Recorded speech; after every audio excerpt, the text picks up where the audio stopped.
Hello and welcome to another video on doing stuff and filming it. Now, I wanted to make this video quite some time ago now.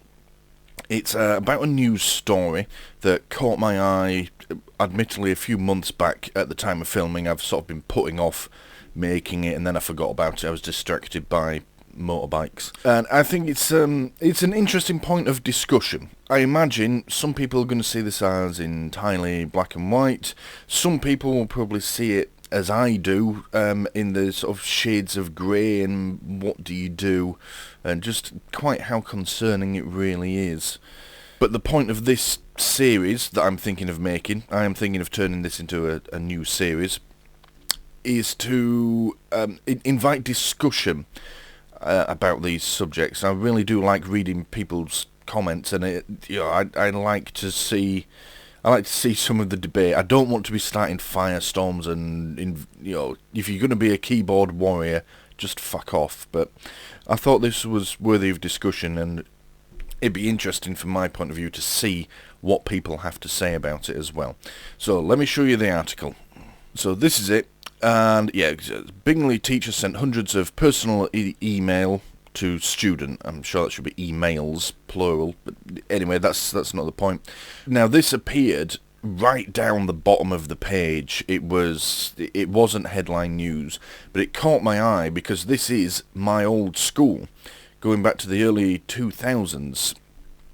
Yeah, I recognise that entrance. That's the main entrance into the school, and that's the logo as well. So yeah, that's why it caught my eye. I was like, oh shit. Now I have looked. It's not a teacher that was there when I was there. That's just, yeah, he started years after I'd left the school. It's actually quite a long time since I was at secondary school, which makes me feel old. But there we go. Yeah, that's why it caught my eye. Otherwise, I probably wouldn't have noticed it. Now, it talks about a teacher, now former teacher, by the name of Matthew Kelly, and he sent hundreds of emails of a personal nature. I think it was over 560 or something like that, to a pupil. And these weren't professional emails. Now, when I was at school, emailing your teacher just wasn't done. That wasn't a thing. Yeah, times have changed. I suppose everything's done on a fucking smartphone nowadays. I'm really starting to sound old talking like that. We had smartphones when I was at school. I remember when the first iPhone came out. Fuck off. But I don't know, maybe emailing your teacher outside of hours is a more commonplace thing. I seem to remember only ever doing it when I needed to hand work in electronically. I would send an email to them, but I'd do it through the school intranet. That was about as close as we got. There was no out-of-hours communication. I mean, part of me feels like a line has been crossed there as well. I mean, for one, teachers are overworked as it is. You don't want them feeling they have to answer emails, day and night. They're at work, they go home, it stops. That's how it should be in whatever job you do. But anyway, that's not the discussion I'm trying to have.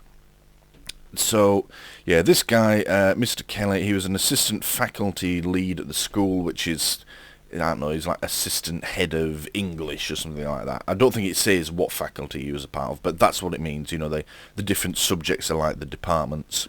And, yeah, he was sending inappropriate emails, it says here, and eventually two sixth form students raised concerns to one of their teachers, and fair play to the school. They've immediately been taken seriously, and they've had procedures in place. They actually had a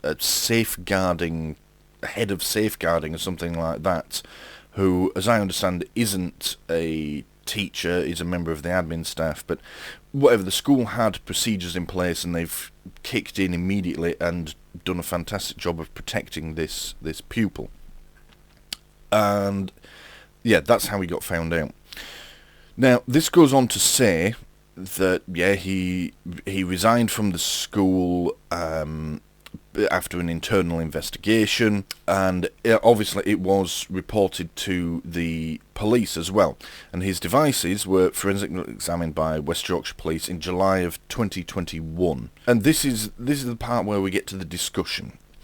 Now, it says here they found images which included pictures of the pupil in question. It doesn't say what sort of pictures, I imagine taken from her social media, and 3 other images of what appeared to be pre-teen or pre-pubescent females performing sex acts, which, whilst not illegal, could indicate an interest in the sexual abuse of children or be borderline on a decision regarding subjects being of legal age.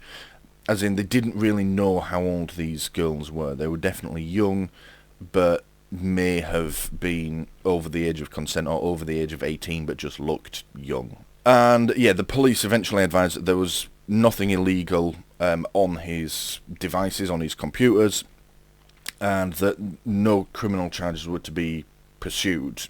You know, concerning, but not illegal. That's the point. Anyway, the police have done nothing they can do. No crime has been committed. Can't really fault them for that.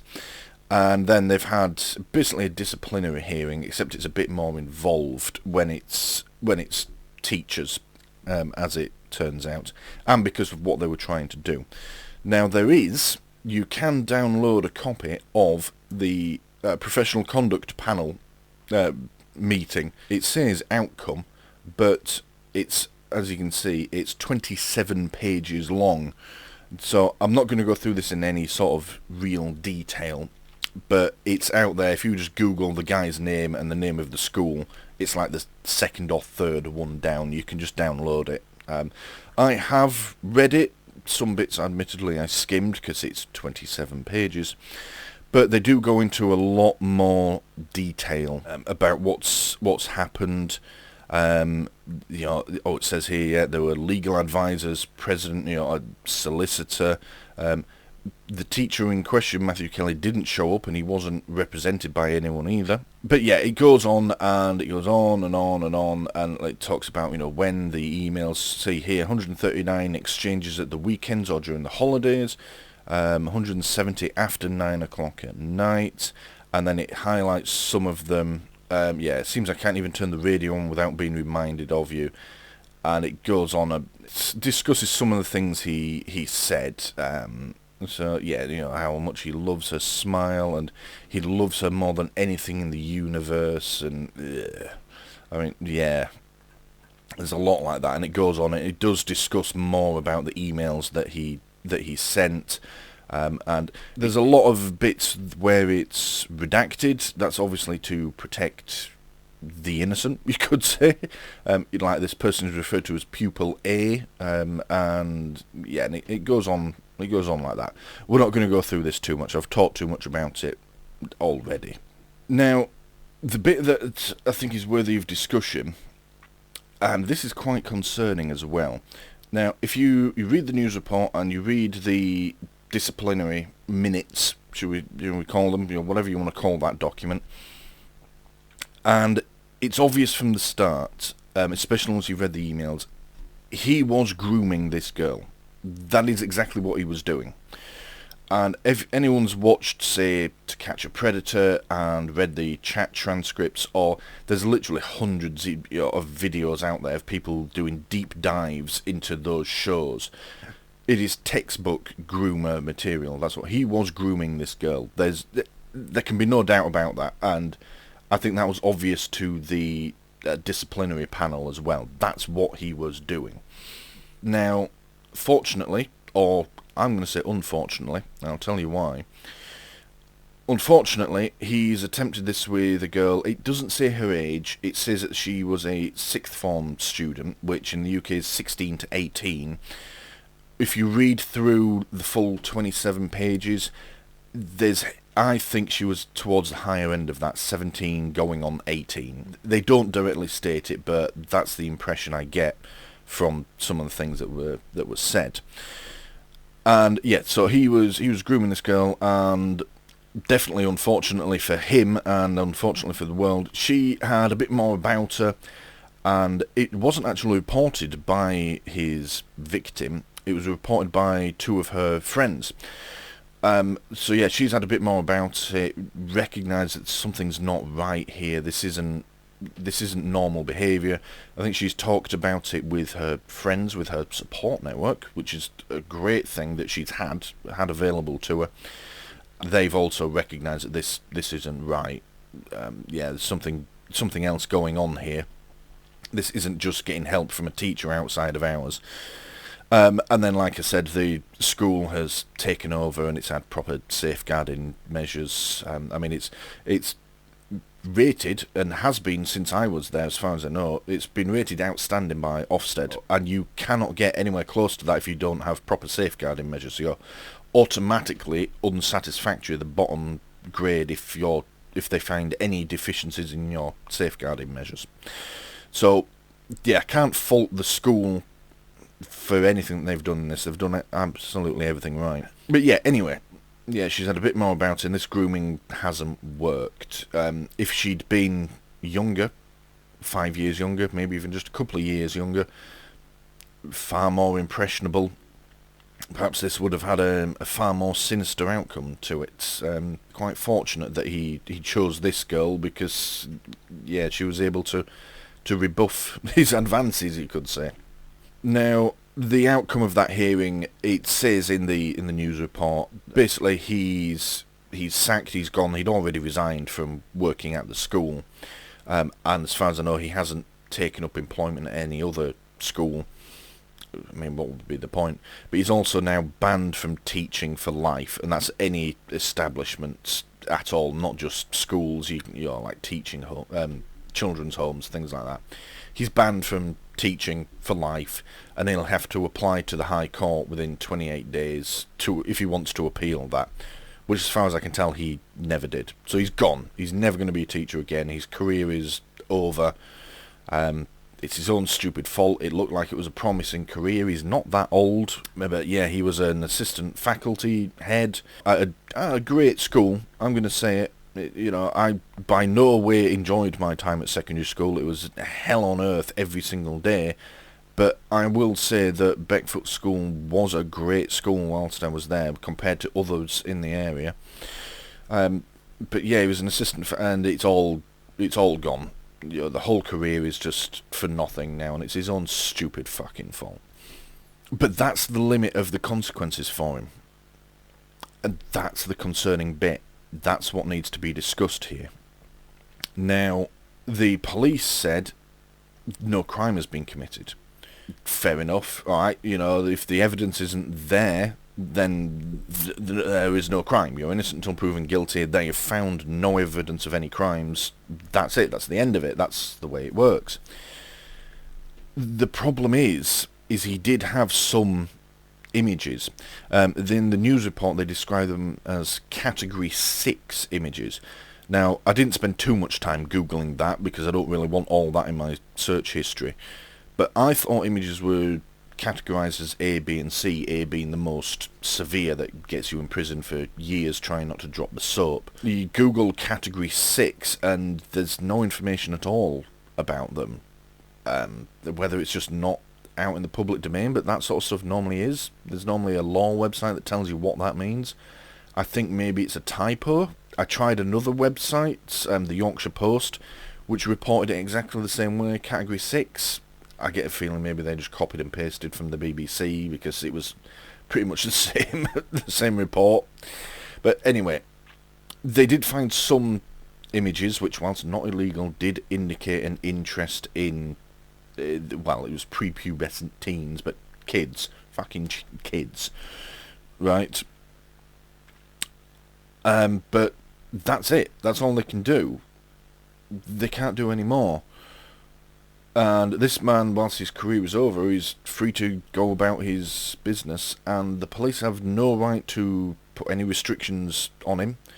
You know, he can't be made the subject of any order, like a sexual harm prevention order, because he's done nothing wrong. No crime has been committed. Even if they were inclined to covertly surveil him, it would be illegal. You can't just go around monitoring citizens. That's, you know, it's you can't be doing that. You know, you can't be spying on people. And I don't think the police have the time or the resources for it. You watch any programs like To Catch a Predator or something like that, you know, the more modern ones, Police are completely overwhelmed by the number of nonces on the internet. The fact that he hasn't committed a crime, he's probably low down their list, if he's even on it. And that's it. There's been no, apart from losing his career, no consequences. And the worrying thing is I don't think he will stop now.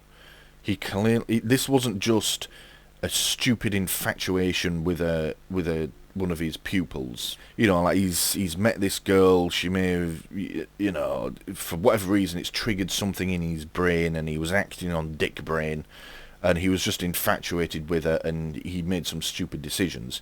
There is evidence that he is a nonce, basically. He has an interest in young girls, not just this one. So what is he going to go on and do? I honestly think he's going to go on and commit further offences. I would not be surprised at all if he resurfaces in the next 5 years within that, and he's been caught with, you know, like thousands of images of kids or something like that. You know the story.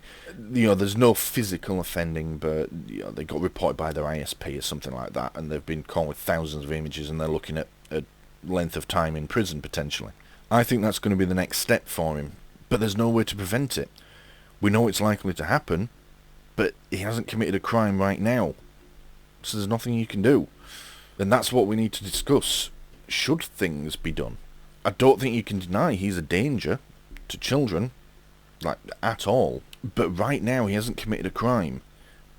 And you're innocent till proven guilty in this country. It's a freedom-based society. If you've done nothing wrong, there's nothing the state can do to you. They're not allowed to track you or put restrictions on your freedom or anything like that.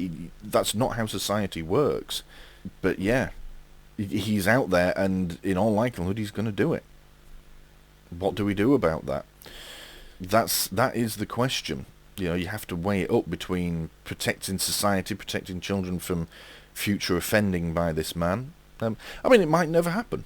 He might have learnt his lesson and go, oh shit, yeah, this I need to sort my life out. And it might never happen. He might go on, change career, and we never hear from the man again. Fair play to him. You did a stupid thing and you paid the price for it. Now fuck off. But I honestly think that he will. I mean, I've done too many deep dives into, you know, To Catch a Predator and all manner of other police shows, and this sort of behaviour is a compulsion for a lot of people. I think he will re-offend, or offend for the first time. I suppose he's not technically re-offending because he hasn't offended yet. Semantics. Now, I suspect some people are just going to be like, oh, they should have just locked him up anyway, you know, or, yeah, he should be on a tracker for life, and, you know, they see it as very black and white, and I suppose that's fair enough. You know, you do have a strong moral justification for it, but at the same time you don't. But then, you know, should laws be tightened? You know, should he have been prosecuted for something like that? We don't know. I think what this guy has done, and it's, you know, lucky for him and unlucky for the rest of the world, is he's walked the line and may have sort of slipped one side of it once or twice. But, yeah, I mean, like I say, the girl's between 16 and 18. I think probably 17 going on 18, towards the upper end of that. Over the age of consent, but he is in a position of authority as a teacher. Yeah, he's in the sort of legal grey area. Yeah, he's walked the line and just about managed to stay the right side of it. You know, she was over the age of consent, etc., etc. He hasn't really said anything overtly sexual in the emails, at least not that I remember from reading the disciplinary outcome. But he was grooming this person, but yeah, not to the extent that there was anything there to prosecute him with. Yeah, very worrying. Very, very worrying. What do we do about him? That is the thing. And other people like him, which, you know, they do bad things, but they don't quite cross the line. Don't quite, yeah, break the law. Yeah. So, yeah, discuss it in the comments. What do we do? I'm interested to see You know, don't be starting flame wars with each other. I don't want bloody keyboard warriors exploding. And watch your language, because YouTube is going mad with the moderation of comments at the moment. If you say fuck even once, your comment won't get posted. So, yeah, live with it. Alright. Yeah. I look forward to your comments, and I'll see you in the next one. Thank you for watching this video on doing stuff and filming it. Please don't forget to press the big button here in the middle to subscribe if you haven't already done so. If you liked what you just saw, please click the like button below and leave a comment letting me know what you liked about it. And as always, thank you for watching.